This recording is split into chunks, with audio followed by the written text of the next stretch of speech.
Imagine yourself. It's 1714. You are a sailor in the British Navy. You spent long years fighting under the flag of the Empire, attacking enemy ships, stealing their cargo, and returning with plunder for the crown. You believed you were doing your duty. You believed there was a contract between you and the Empire. Then, in a single day, the governments signed a peace treaty, and the news reached you with complete coldness. The war is over. Go home. Home? You have no home. You spent your entire life at sea. No land to return to, no family waiting for you, no salary after today. The empire you risked your life for threw you away like a piece of paper it no longer needs. And here you stand facing a question you never expected. If the state you swore loyalty to has betrayed you, then who are you now? The answer is not in words. The answer is in that small island the sailors whisper about in the ports, Tortuga. You arrive at Tortuga carrying everything you have left, your body, your experience at sea, and an anger you don't know where to put.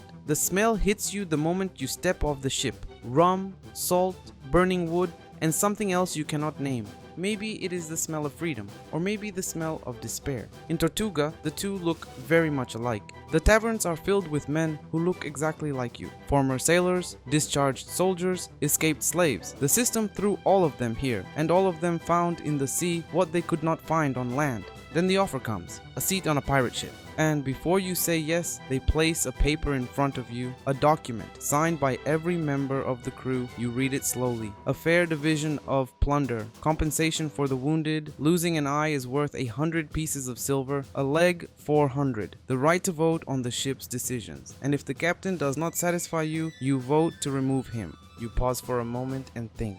The empire you served never once gave you the right to vote. Never compensated you for your wounds, never asked your opinion on anything, and threw you away when it no longer needed you. And this ship, which the world calls a ship of criminals, gives you what the empire never gave you. And you ask yourself, who is the real criminal? The king who sent you to your death and then forgot you? Or the pirate who compensates you for your lost eye? The days pass. You learn the laws of this new world. You learn how to read the wind, how to choose your ship, how to attack and escape at a speed that outpaces the great fleets. Because the secret of the pirate's power was not size, it was speed. Large ships are slow and heavy, easy to spot and hard to maneuver. You choose the small, light ships, entering coves where the great fleets cannot reach. Like a racing car challenging a tank. You will not win in a direct confrontation, but you will not need to, because your first weapon is not the cannon. Your first weapon is fear. Then you see him for the first time. A tall, massive man with a thick black beard and wild hair. But what makes you freeze is not his size, it is what he does before every attack. He lights slow-burning fuses under his hat. So thick smoke surrounds him, as if a devil is rising from hell in the middle of the sea. Edward Teach, Blackbeard. This man knows something most people do not. Psychological terror is stronger than any cannon. Ships that see his black flag surrender before the battle begins. Battles end before they start. And in May 1718, you are in his crew the day he makes history. You stand before Charleston Harbor, the most important port in North America. Your small fleet blocks the entrance. No ship enters, no ship leaves. A full week, and the entire world is waiting for the demand. Gold, silver, treasure. Then the demand comes. Medicine. Only medicine for the crew's sick. The authorities sent the medicine, and Blackbeard lifted the blockade and left. And you sit on the edge of the ship, staring at the horizon, asking yourself, a man who has the power to demand treasure demands medicine. Is true power taking everything you can, or proving that you are capable of more than you ask for? But this world will not last forever. The European empires decided you had become a burden.